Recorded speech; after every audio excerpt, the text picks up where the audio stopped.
Hey guys, in this video I'm going to show you how to activate call recording in iOS 18. So if you want to record calls on your iOS 18 on your iPhone, then here's how you can do this, guys, since Apple doesn't natively support call recording, right?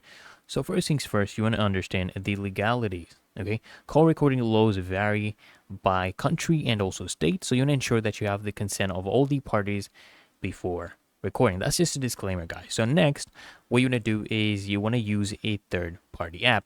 So you need to go to the App Store and download a reliable call recording app, for example, a Rev Call Recorder or Tape a Call. Okay, then open the app and follow the setup instructions. Most require enabling three-way calling to basically merge the recording line with your call. Okay, then what you can also do is you can set up voice memos and as an alternative, right? So for outgoing calls, you want to use another device with voice memos to record the speaker output from your iPhone. Just place the call on speakerphone for better clarity. And then, of course, guys, you can also check your carrier support because some carriers, for example, Google Voice allow call recording. So you want to just set up a Google Voice number, enable call recording in the settings, and record incoming calls by pressing the number 4 during the call, okay? The number 4, okay, during the call.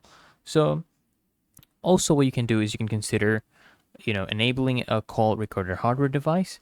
So you can purchase external hardware like a call recording adapter that basically connects to your iPhone's Lightning port or headphone jack, and then you just test the recording setup. So after setting up your preferred method, make a test call, guys, to ensure the audio is captured clearly. Then, secure recording, save your recordings to iCloud or another secure storage location to basically prevent loss. Okay, and it's really that easy and simple, guys. So I hope this video helped you out.